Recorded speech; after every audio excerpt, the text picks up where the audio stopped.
کافروں کی ہر سازش کو کمزور کرنا تھا۔ اے کافروں، اگر تم فیصلہ چاہتے تھے تو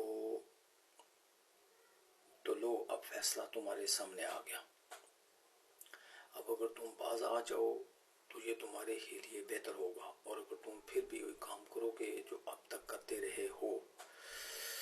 تو ہم بھی پھر وہی کام کریں گے جو اب کیا ہے، اور تمہارا جتھا تمہارے کچھ کام نہیں آئے گا، چاہے وہ کتنا زیادہ ہو۔ اور یاد رکھو کہ اللہ مومنوں کے ساتھ ہے۔ اے ایمان والو، اللہ اور اس کے رسول کی تابع داری کرو، اور اس تابع داری سے منہ نہ موڑو جبکہ تم اللہ اور رسول کے احکام سن رہے ہو، اور ان لوگوں کی طرح نہ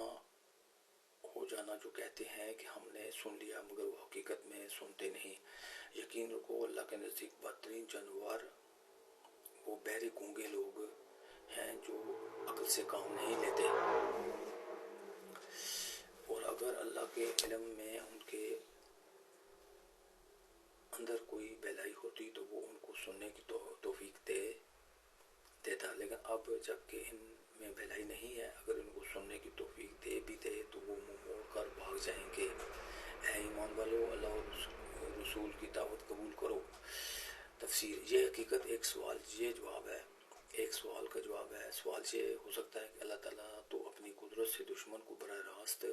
ہلاک کر سکتا تھا، پھر اس نے مسلمانوں کو کیوں استعمال کیا اور کنکریاں حضرت صلی اللہ علیہ وسلم کے دست مبارک سے کیوں پھینکوائیں؟ جواب یہ دیا گیا ہے کہ اول تو اللہ تعالیٰ کا یہ دستور ہے کہ وہ تکوینی امور میں بھی کسی ظاہری سبب کے ذریعے انجام دلواتا ہے، اور یہاں مسلمانوں کو اس لیے ذریعہ بنایا گیا ہے کہ ان کو اجر و ثواب حاصل ہو، اور دوسرے وہ کافروں کو بھی یہ دکھانا چاہتا تھا کہ جن سازشوں اور وسائل میں انہیں ناز ہے وہ سب ان لوگوں کے ہاتھوں خاک میں مل سکتے ہیں جنہیں تم کمزور سمجھتے رہے ہو۔ پچھلی آیت میں سننے سے مراد سمجھنا ہے، مطلب یہ ہے کہ کافر لوگ کانوں سے تو سننے کا دعویٰ کرتے ہیں مگر سمجھنے کی کوشش نہیں کرتے، اس لحاظ سے جانوروں سے بھی بدتر ہیں،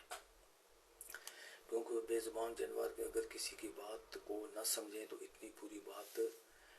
نہیں، ان میں سے یہ صلاحیت پیدا ہی نہیں کی گئی، ورنہ ان سے یہ مطالبہ ہے کہ لیکن انسانوں میں تو سمجھنے کی صلاحیت پیدا ہو گئی ہے،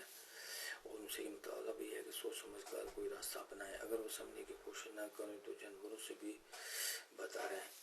بہلائی سے یہاں حق کی طلب جستجو ہے، جیسا کہ پہلے عرض کیا گیا، سننے سے مراد سمجھنا ہوتا ہے۔ اس طرح اس آیت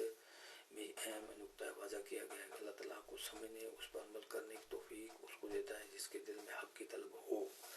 اگر کسی میں حق کی طلب نہ ہو، وہ غلط کی حالت میں اس طرح گزارا ہو کہ بس جو کچھ میں کر رہا ہوں ٹھیک کر رہا